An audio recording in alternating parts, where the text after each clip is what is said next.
Today we're going to look at other equations that don't go to y equals mx plus b, because we said you can use these on all kinds of literal equations has more than one variable. So this is perimeter.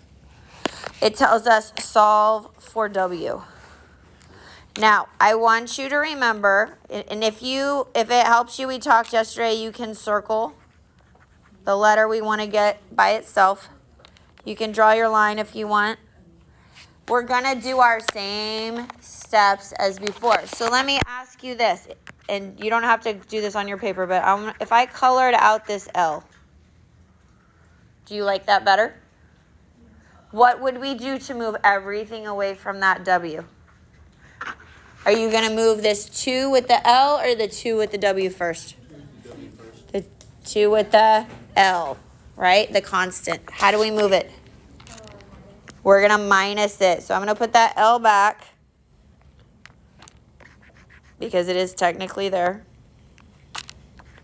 And what I do on one side, I have to do on the other.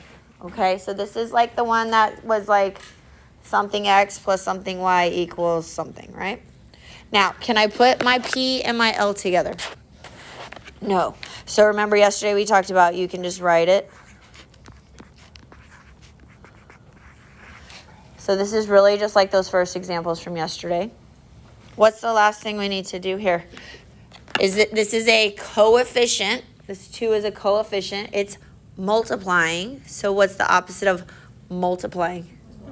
Dividing. And when we divide, we said we have to divide everything.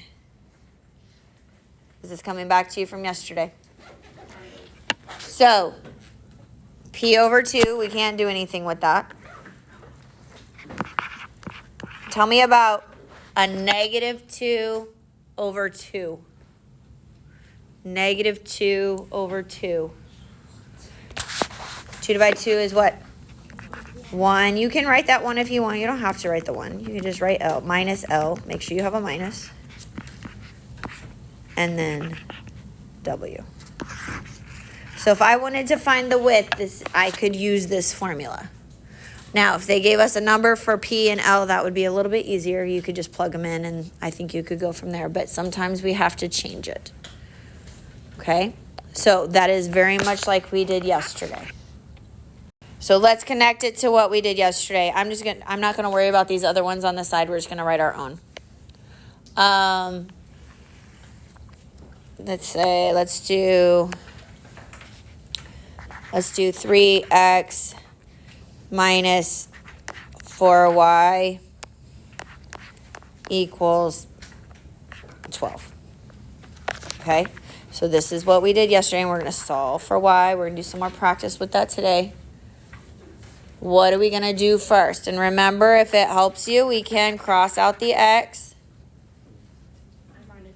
We're going to minus that 3x, okay? Because it is technically a positive. There's no sign there. And remember, we can't put a constant with an x. They're different. They don't match. We can't like term that. Is it coming back to you? And then, so now I have negative 4y equals 12 plus 3x. What's my last step on Don't Call Me After Dark? I thought we did minus 3x on both sides. Oh, I put plus. You're correct. I apologize. Signs are important. And Mrs. Ray messed up on that. Thank you. Minus. What are we going to do? How do we get this y by itself? We're going to divide. Now, what are we going to divide? By what? Negative 4 on everything. So y equals, what's 12 divided by a negative 4? Negative 3. Negative divided by a negative is a positive. And that was what we did yesterday. So you're going to circle whichever one they're telling you that you want to get by yourself. So on A, it said we're solving for W, so we circled it, right? If it's like the second one, we were solving for Y, like yesterday. So I want you to realize we actually did the same steps, right? On this Y equals one that we wanted, we moved the X. On the P one, we moved the L, right? Those were the ones that were not with the circle. And then we divided.